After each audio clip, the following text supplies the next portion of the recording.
ابراہیم علیہ السلام کی بارگاہ میں جانا پڑے گا۔ حضرت ابراہیم علیہ السلام کی وہ ذات ہے کہ اللہ رب العزت نے ان کو 80 سال تک روتے رہے۔ 80 سال تک رونے کے بعد اللہ رب العزت نے ان کو ایک اولاد نصیب عطا فرمائی، اور بیٹا بھی ایسا، اتنا خوبصورت بیٹا، اتنا حسین و جمیل بیٹا جس میں چاند کی روشنی نظر آتی ہو، اس کے چہرہ ستاروں کی طرح چمکتا ہو، ایسا حسین و جمیل بیٹا اللہ رب العزت نے حضرت ابراہیم خلیل اللہ کو عطا فرمایا۔ لیکن آج مسلمان ہم کیا سمجھتے ہیں؟ اگر اللہ رب العزت نے ہمیں مومن بنایا ہے، کلمہ پڑھا ہے، تو آپ کیا سمجھتے ہیں کہ ایسے ہی جنت میں داخل ہو جائیں گے؟ کیا تمہیں ایسے ہی جنت عطا کر دی جائے گی؟ اگر کلمہ پڑھا ہے، مومن ہو، نبی کی امتی ہو، تو تمہیں آزمائشوں سے گزرنا پڑے گا، تمہیں مصیبتوں کا سامنا کرنا پڑے گا۔ اس وقت تک رب کی بارگاہ میں کوئی ہمارا عمل قبول نہیں ہوتا جب تک ہم اس میں خالص نیت کو شامل نہ کر لیں، ہماری نیک نیتی شامل نہ ہو جائے، جب تک رب کی بارگاہ میں ہمارا کوئی عمل قبول نہیں ہوتا ہے۔ آقا کیا فرماتے ہیں کہ انسان کو مصیبتوں سے گزرنا پڑے گا، تکلیف سے گزرنا پڑے گا، پریشانیوں سے گزرنا پڑے گا۔ حضرت ابراہیم خلیل اللہ کی ذات وہ ذات کریمی ہے، آپ ان کی تاریخ اٹھا کر کے دیکھیے تو صحیح۔ حضرت ابراہیم خلیل اللہ رب کی بارگاہ میں 80 سال تک روتے رہے ہیں، اور رونے روتے عرض کرتے ہیں، اے میرے پروردگار عالم، تو میری نسل میں کوئی اولاد پیدا فرما دے، اے میرے مولا تو مجھے کوئی بیٹا عطا فرما دے، اے میرے پروردگار عالم تو مجھے نیک اور صالح بیٹا عطا فرما دے۔ 80 سال کے بعد رب نے آپ کی دعا قبول کی۔ دعا قبول کرنے کے بعد اللہ رب العزت نے ان کی نسل میں ایک بیٹا پیدا فرمایا جس کو حضرت اسماعیل علیہ السلام کے نام سے جانا جاتا ہے۔ حضرت اسماعیل کو جب پیدا فرمایا، حضرت ہاجرہ کی گود میں حضرت اسماعیل نے اپنی آنکھ کو کھولا ہے۔ کھولنے کے بعد حضرت ہاجرہ بہت خوش ہیں، حضرت ابراہیم بھی بہت خوش نظر آ رہے ہیں، اس لیے کہ 80 سال کے بعد رب نے انہیں بیٹے جیسی دولت سے نوازا ہے، رب نے انہیں بیٹے جیسی عظیم نعمت سے نوازا ہے۔ اللہ اکبر کبیرہ۔ حضرت ابراہیم علیہ السلام کو رب ارشاد فرماتا ہے، اے ابراہیم، حضرت ابراہیم عرض کرتے ہیں، جی رب کریم، رب ارشاد فرماتا ہے، ابراہیم اپنے بیٹے کو لو، اپنی بیوی ہاجرہ کو لو، اور لے کر کے ایسے مقام پر جاؤ جہاں پر نہ تو پانی کا انتظام ہو، نہ تو کھانے کا انتظام ہو، یہاں پر نہ کوئی گھر بنا ہوا ہو، نہ کوئی پارک ہو، ایسے مقام پر جاؤ جہاں پر انسانیت کا وجود نہ ہو، اور جانے کے بعد اپنی بیوی کو وہاں چھوڑ کر کے آؤ، اپنے بچے کو ذرا چھوڑ کر کے آؤ۔ اللہ اکبر کبیرہ۔ ذرا سوچو تو صحیح، دل پہ ہاتھ رکھے، وہ باپ جو 80 سال تک روتا رہے، رونے کے بعد اس کو بیٹے جیسی نعمت ملی، اور نعمت ملنے کے بعد اس سے پھر وہ نعمت کے لیے قربانی کرنے کا رب حکم دے، تو آپ کی جگہ پہ کیا بیتے گی، اس ماں کی جگہ پہ کیا بیتے گی؟ اس کو ایک اولاد 80 سال کی ملتی ہے، ملنے کے باوجود بھی اس کو جو ہے قربان کرنے کا حکم دیا جاتا ہے۔ رب کے حکم پہ حضرت ابراہیم علیہ السلام نکل جاتے ہیں، اپنی بیوی ہاجرہ کو لیتے ہیں، اپنے بیٹے حضرت اسماعیل کو لیتے ہیں، سواری پہ سوار کرتے ہیں، سوار کرنے کے بعد سواری چلا دی جاتی ہے، پہنچتے ہیں وہاں پر جہاں پر اس وقت کعبہ موجود ہے۔ حضرت ابراہیم علیہ السلام پہنچتے ہیں، پہنچنے کے بعد اپنی بیوی کو اتارتے ہیں، اپنے بیٹے کو اتارتے ہیں، اتارنے کے بعد چند کھجورے ہیں، چند کھجورے دیتے ہیں، تھوڑا سا پانی دیتے ہیں، پانی دینے کے بعد اس وہیں پر لوگ روتے ہیں اور جانے لگتے ہیں، کوئی خیریت نہیں پوچھتے ہیں، آنے کے بارے میں نہیں بتاتے ہیں اور جانے لگتے ہیں۔ حضرت ہاجرہ طلب جاتی ہے، تڑپنے کے بعد عرض کرتی ہے، اے میرے سرتاج، اے میرے شوہر نامزاد، ذرا بتائیے تو صحیح، آخرکار اس سنسان جنگل میں جہاں پر انسانیت کا وجود نہیں ہے، جہاں پر پانی کا قطرہ نہیں ہے، جہاں پر کھانے کے لیے کچھ نہیں ہے، اے میرے شوہر نامزاد، اس جنگل میں تم ہمیں کس کے سہارے کھڑے کر کے جا رہے ہو؟ یہ چند دن کا بیٹا ہے جس کو تم نے 80 سال تک نمازوں میں رو دعا کی،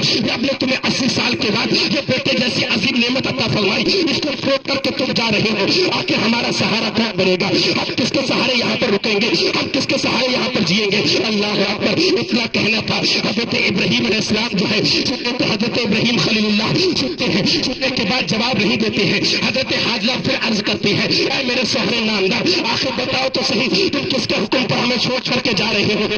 اللہ اکبر کبیرہ۔ حضرات محترم، سوچنے کا مقام ہے۔ حضرت ابراہیم خلیل اللہ کہتے ہیں، اے میری بیوی، اے میری زوجہ محترمہ، اے میرے شریک حیات، اے میرے دل کا سکون، جس نے ہم نے ساتھ ساتھ اپنے بیٹے کے لیے دعائیں مانگی تھی، جو دعائیں قبول ہونے کے بعد رب نے ہمیں یہ بیٹا عطا فرمایا ہے۔ اے میری بیٹی، اے میری بیوی، میں کسی کے حکم سے نہیں، بلکہ یہ حکم تو میرے رب کا ہے، یہ حکم میرے رب کا ہے، رب کے حکم سے میں اس کو یہاں چھوڑ کے جا رہا ہوں۔ ذرا سوچو وہ بیٹا جس کو 80 سال دعا کے بعد وہ مانگے اور مانگنے کے بعد اس بیٹے کی قربانی کی جائے تو اس قربانی کو کون باپ برداشت کر سکتا ہے؟ کون کو اپنے بیٹے کی قربانی دے سکتی ہے؟ کسی کے اندر اتنا جگر نہیں ہے جو اپنے بیٹے کی قربانی دے دے، ایسی کسی کی ماں نہیں ہے جو اپنے بیٹے کی قربانی دے دے، لیکن وہ رب کا خلیل ہے، وہ رب کا اسماعیل ہے جو اپنے رب کے حکم کو اپنے آنکھوں پر رکھتے ہیں اور رب کے فرمان پہ عمل کرنے لگتے ہیں۔ حضرت ابراہیم خلیل اللہ چند قطرے پانی کے دیتے ہیں، چند چند کنور دیتے ہیں اور چلنے لگتے ہیں۔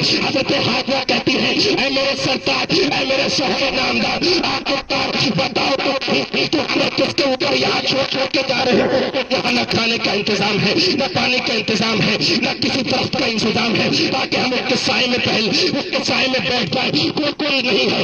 حضرت ابراہیم عرض کرتے ہیں، ارشاد فرماتے ہیں اے میری بیوی، میں کسی اور کے حکم سے نہیں بلکہ اپنے پروردگار کے حکم سے تجھے یہاں پر چھوڑ کے جا رہا ہوں۔ حضرت حاجرہ نے اس کا سننے کے بعد ارشاد فرماتی ہے اے میرے سرتاج، تو رب کے حکم سے ہمیں اس بیابان جنگل میں چھوڑ کے جا رہے ہو تو یہ چند گھونٹ پانی کی ضرورت نہیں ہے، ان کھجوروں کی ضرورت نہیں ہے، ان کو بھی اپنے ساتھ لیتے جاؤ۔ حضرت ابراہیم کہتے ہیں معاملہ کیا ہے بتاؤ تو۔ حضرت حاجرہ کہتی ہے اے میرے شوہر نامدار، ارے یہ میرا یقین ہے، یہ میرا بھروسہ ہے، جو 70 سال کے بعد 80 سال کے بعد ہوتا ہے وہ کھانا بھی دے سکتا ہے اور پینے کے لیے پانی بھی دے سکتا ہے۔ بے شک یا رسول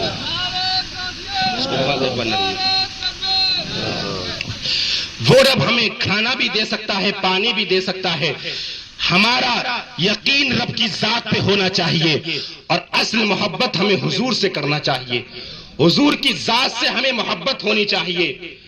یہی ایک ذات کریمی ہے جس کے صدقے میں اللہ رب العزت نے اس دنیا کو پیدا فرمایا ہے۔ اگر اس ذات سے ہمارا بھروسہ اٹھ گیا پھر ہمارا کچھ نہیں بن پائے گا، ہم کہیں کے نہیں جا پائیں گے۔ آپ دیکھیں یہ ایک 10 منٹ رک جاؤ بس، اس کے بعد کر لینا۔ دیکھیں یہ ایک ایسی تاریخ ہے، یہ ایک بیٹے اور ایک ماں کی تاریخ ہے۔ یہ قربانی کی تاریخ کیا ہوتی ہے؟ آج تو ہم جانور ذبح کرتے ہیں لیکن اللہ والوں نے کیسی کیسی قربانیاں رب کی بارگاہ میں پیش کی ہیں، ذرا سوچتے تو صحیح۔ آج ہم سے جانور کی قربانی کا رب حکم فرماتا ہے، ہم اس کو ادا نہیں کر پاتے، ذرا سوچیں۔ اور ہمارے پاس مال و دولت ہوتی ہے، اس کے باوجود بھی ہم رب کی بارگاہ میں قربانی نہیں کرتے۔ آپ سوچیں اگر رب نے اولاد کی قربانی مانگی ہوتی تو جناب کتوں کے جو ہے چہرے اتر جاتے، کتنے لوگ رب کی بارگاہ میں انکار کر دیتے، لیکن وہ اللہ والوں کی ذات ہوا کرتی ہے جو بلا سوچے سمجھے اپنے رب کی بارگاہ میں اپنی اولادوں کی قربانی کر دیتے ہیں، اپنے مال کی قربانی دے دیتے ہیں، اپنی جانوں کی قربانیاں دے دیتے ہیں اور اس کی بارگاہ سے منہ نہیں پھیرتے ہیں۔ اللہ اکبر کبیرہ۔ حضرت ابراہیم خلیل اللہ چلے جاتے ہیں، جانے کے بعد حضرت حاجرہ وہاں پر ہیں، ان کا بیٹا حضرت اسماعیل بھی وہاں پر ہے، چند گھونٹ پانی ہے، چند کھجوریں جو ہے وہ بھی دے دیتی ہے، اپنے پاس کچھ نہیں رکھا ہے اس لیے کہ رب کی ذات پہ بھروسہ ہے۔ آپ فرماتی ہیں جو رب ہمیں اولاد دے سکتا ہے 80 سال کے بعد، وہ ہمیں یہاں پہ کھانا بھی دے سکتا ہے، وہ ہمیں یہاں پہ پانی بھی دے سکتا ہے۔ اللہ اکبر کبیرہ۔ اس دور میں جو ہے پانی کا انتظام کیسے کیا جا سکتا ہے؟ دو چیزوں کے ذریعے پانی کی پہچان ہوتی تھی۔ ایک تو اگر انسان دیکھتا تھا کہیں پر ہریالی ہے تو سمجھ جاتا تھا یہاں پر پانی ہے، یا کہیں جہاں چند پرندے اڑتے تھے انسان سمجھ جاتا تھا کہ یہاں پر پانی ہے۔ اللہ اکبر کبیرہ۔ دو پہاڑی ہیں، ایک کو صفا ایک کو مروہ کہا جاتا ہے۔ حضرت حاجرہ جاتی ہے، اپنے بیٹے کی پیاس کو دیکھتی ہے، ہونٹ سوکھے ہوئے ہیں، پیٹ میں بھوک لگ رہی ہے، بیٹے کی شدت کی بھوک کی شدت کو برداشت نہیں کر پاتی ہے۔ ایک ماں کیسے اپنے بیٹے کی بھوک کی شدت کو برداشت کر سکتی ہے؟ اللہ اکبر۔ حضرت حاجرہ جاتی ہے، کبھی صفا کے مروہ چکر لگاتی ہے، کبھی مروہ کے چکر لگاتی ہے، ادھر بیٹے کی یاد آتی ہے، پلٹ کے بیٹے کے پاس آتی ہے، دیکھنے لگتی ہے کہ میرا بیٹا ابھی تو لیٹا ہوا ہے، میرے بیٹے کے پیٹ میں چند قطرے پانی کے بھی نہیں گئے ہیں، چند قطرے پانی کے نہیں گئے ہیں، اس کو پیاس کی شدت نے تڑپا دیا ہے، اس کی بھوک کی شدت نے تڑپا دیا ہے، کبھی صفا مروا کے چکر لگاتی ہے، کبھی بیٹے کو آ کر دیکھتی ہے، کبھی چکر لگاتی ہے، کبھی دیکھتی ہے۔ حضرت ہاجرہ نے 7 چکر لگاتی ہے، 7واں چکر لگانے کے بعد حضرت اسماعیل کے پاس آ کے دیکھتی ہے کہ میرا بیٹا کیسے لیتا ہوا ہے۔ حضرت اسماعیل کے پاس آتی ہے، دیکھتی کیا ہے، حضرت اسماعیل نے اپنی ایڑیوں کو زمین پر رگڑنا شروع کیا ہے۔ اللہ رب العزت نے ایڑی زمین پر رگڑنے کی برکت سے پانی کا چشمہ جاری کر دیا ہے۔ حضرت ہاجرہ دیکھ رہی تھی، رب کی مشیت جواب دیتی ہے، ہاجرہ حیرت سے دیکھنے کی ضرورت نہیں ہے، کیونکہ اسماعیل نے اپنی ایڑی رگڑی ہے، رب نے اسماعیل کی مدی کو رکھا ہے۔ اب دیکھنے کی ضرورت نہیں ہے، اگر اسماعیل اپنی ایڑی رگڑ دیتے ہیں تو پانی کا چشمہ جاری ہو جاتا ہے۔ یہ جو ایڑی رگڑی ہے، اگر رب چاہے تو پانی کا چشمہ نہیں بلکہ آب کوثر کو جاری کیا جا سکتا ہے۔ بے شک سبحان اللہ۔ ابراہیم کی ایڑیوں سے آب کوثر رب نکال سکتا ہے۔ رب کی مشیت کے لیے کوئی چیز بعید نہیں ہے، وہ خالق کن ہے، وہ کن کہتا ہے تو اللہ رب العزت پوری کائنات کو پیدا فرما دیتا ہے۔ اس کے لیے کوئی چیز جو ہے مشکل نہیں ہے، وہ کسی کو بھی جو ہے ممکن بنا سکتا ہے۔ یہ ہمارا اس پر ایمان ہے۔ اللہ رب العزت نے حضرت اسماعیل السلام کی قربانی حضرت ابراہیم خلیل اللہ سے مانگی۔ آپ نے 12 تقریروں میں اور جو ہے عید کے دن یہ سنا ہوگا کس طریقے سے ان کی قربانی حضرت ابراہیم خلیل اللہ نے دی اور اللہ نے ان کی قربانی کو قبول فرمایا۔ تو کہنے کا مطلب یہ ہے، آج ہم اپنے جانور کو ذبح کرتے ہیں، اپنے جانوروں کو بھی ہم اسی طریقے سے ذبح کریں، خالص نیت اللہ کے لیے ہونی چاہیے، اللہ کی رضا کے لیے ہم اپنے جانوروں کو قربان کریں تاکہ اللہ رب العزت ہماری اس قربانی کو قبول فرما لے۔ ٹھیک، رب کی بارگاہ میں دعا ہے مولا کریم میرے کہنے میں آپ کے سننے میں جو غلطیاں ہوئی ہیں اس کو معاف فرمائے، اپنی بارگاہ میں قبول فرمائے۔ کلمہ طیبہ پڑھ لیجیے، لا الہ الا اللہ محمد رسول اللہ، استغفر اللہ ربی من کل ذنب واتوب الیہ وما علینا الا البلاغ۔ السلام علیکم ورحمۃ اللہ تعالی وبرکاتہ۔